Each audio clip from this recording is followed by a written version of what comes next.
You're listening to Spring River Chronicle. Audio on the go. Cherokee Village Police Officers sustain minor injuries during arrest, by contributing writer Cindy Harris. On June 16th at approximately 7:11 a.m., Cherokee Village Police Department officers Philip Dunlap and Chris Spurlock were dispatched to 5 Cheyenne Drive to a possible domestic in progress. Dispatch told officers they could hear a female in the background yelling help. Spurlock pulled in just behind Dunlap as Dunlap arrived on the scene. Dunlap walked to the front door of the residence and noticed the sliding glass door was partially opened. He yelled, "Police Department," twice, and then noticed Mrs. Helga Lang at the back room of the residence. She motioned for Dunlap to enter the residence. Dunlap said as he did so, he noticed a black male, Blake Martin, Lang's grandson, in the room with Lang. It was then that Dunlap noticed an odor coming from the room that smelled like gasoline.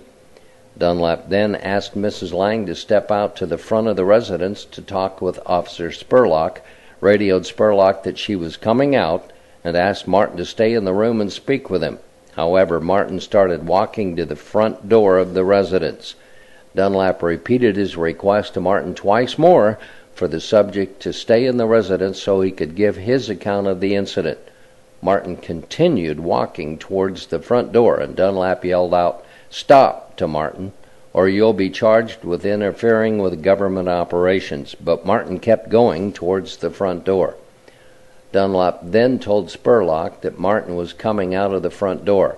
When Dunlap got outside the door, Spurlock was trying to get Martin to stop and go back inside to speak with Dunlap, but Martin was yelling at Lang, telling her he was sorry, and kept trying to walk past Spurlock towards her.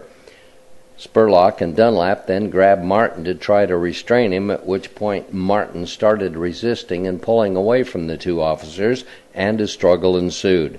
After approximately 5 seconds of passive resistance, it escalated to violent resistance. Dunlap tried to do a takedown, but due to the porch being such a small area, was unable.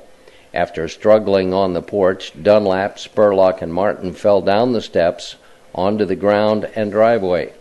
Spurlock actually landed on his back on the concrete driveway, and the subject landed on top of him.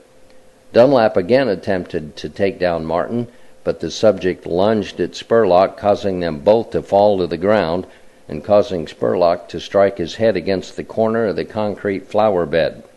While down, Spurlock was able to grab his handheld radio, which had been knocked from his belt during the incident, and call, "We need help." The 2 officers were able to gain limited control and pin the subject to the ground in a prone position until CBPD Chief Ricky Crook and Hardy Chief of Police Ernie Rose arrived on the scene. Chief Crook handcuffed Martin, and he and Chief Rose placed the subject in the police car. Martin was complaining of his face burning, so Dunlap wiped his face off with a paper towel.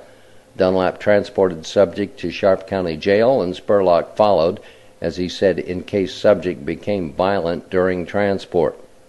While in transport, Martin started complaining about his face burning again, and Dunlap advised Martin that he would be checked out when he got to Sharp County Jail. After Dunlap transported Martin to jail, the officer returned to the 5 Cheyenne area to get a statement from Lang. Lang stated that Martin threatened to burn the house down and to burn himself. Lang then said that Martin poured gasoline over himself and tore an uncle's picture from the wall and poured gasoline over the picture, trying to set it on fire. Lang further stated that Martin got belligerent, threw the phone away so that she could not call 911, and proceeded to say that he would kill someone or himself. Lang went on to say she finally got a phone and dialed 911 and called for help from outside the back door of the residence. She said that Spurlock and Dunlap arrived and tried to get Martin on the ground, but he resisted. She further advised that it took both officers to get Martin pinned to the ground, and then Chief Crook arrived and handcuffed him. Lang also stated that Martin told her that he had not taken his medication in 3 days. She said that after Martin was arrested, he was crying and saying he was sorry. She told the officers that Martin absolutely needs to be reevaluated by mental health because she feels he is a danger to himself and others. Dunlap advised Lang about going to the prosecutor's office and doing an involuntary commitment on Martin. Lang said she would do that as soon as she could. The two officers had scrapes, cuts, bruises, and abrasions to their arms, hands, and legs. In addition, Officer Spurlock sustained minor injury to his forehead, but thankfully no major injuries. The affidavit cited the following charges: obstructing governmental operations, Class A misdemeanor, battery in the second degree 2 counts, Class D felony, interference with emergency communication in the first degree, Class A misdemeanor, and aggravated assault on a family or household, Class D felony.